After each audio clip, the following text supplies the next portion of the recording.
Digital audio player. इस तोहफे में है 5000 सुनहरे गाने और कुछ यादें।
চলে যাবেন না, কেউ চলে যাবেন না। পরিচয় পর্ব ওটাই তো হয়নি। সবচেয়ে বড় কৃতিত্বটা আপনাদের, কিন্তু আমি পরিচয় করাবো না। আমি ডেকে নেব বাবুদাকে। বাবুদা চলে এসো। Thank you Swapanda. সবার প্রকৃত পরিচয় সবার সামনে। আমি পরিচয় করার আগে আমি দিদিকে রিলিজ করে দেবো। দিদি চলে গেছে, থ্যাংক ইউ। কেন দিদির পরপর ডান্স আছে, ও রেডি হবে, তো পরিচয় তো করবো। আজকে খুব ভাগ্য যে আমি একা সুযোগটা পেয়েছি, কেন আমার আর একজন প্রতিপক্ষ নেই এখানে, না আছে মাচা গেছে।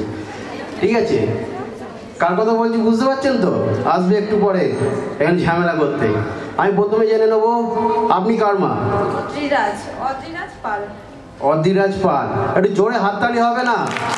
আমাদের এই গৃহবধূরা আজ ঘর সামলে, সংসার সামলে এত সুন্দর একটা নৃত্য পরিবেশন করে, জোরে। বাবা তুই গায়ে কিছু দে, ঠান্ডা লাগবে। আপনার? মৌয়ের মা। আপনি? অদ্রিকার মা।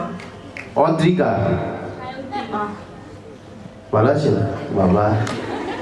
আমার মা। হাসতে তো হাসো, একটু ভালোভাবে হাসো। এটা আমাদের মাসি, সবসময় আমাদের আগলে রাখে। আমি বলবো না, কারোর নাম সবার রাগ হয় আর সবাই আমার ছেলে মেয়ে। থ্যাংক ইউ, জোরে হাততালি হোক। আমি তমালা তন্ময়ের মা। তমালা তন্ময়। টিনার মা। টিনা। প্রিয়াংশীর মা। এদিকে দেখি আমাকে হাসছে না, জানি তাও বলো। প্রত্যাশার মা। প্রত্যাশার মা। আমি তনুশ্রীর মা। তনুশ্রী মা। এদের জন্য একটু জোরে হাততালি হোক। অক্লান্ত পরিশ্রম করেছে শুধু আজকের দিনটার জন্য। আজকের দিনে এরা এত সুন্দর সেজে এত সুন্দর একটা নৃত্য পরিবেশন প্রত্যেকবারেই করে, কিন্তু সমস্ত কিছু সামলে এত সুন্দর যে নাচ পরিবেশন করলো, এর জন্য অসংখ্য ধন্যবাদ আপনাদের। Thank you. আমি স্বপনদাকে আবার মঞ্চে আসার জন্য আহ্বান করব। আপনারা গার্জিয়ানদের পারফরমেন্স আপনারা উপভোগ করেছেন, তাদের সঙ্গে পরিচয় পর্ব হয়ে গিয়েছে। আমরা আরও একটি কবিতা শুনে নেব, শিল্পী তিস্তা বিশ্বাস। মঞ্চে আহ্বান জানাচ্ছি তিস্তাকে।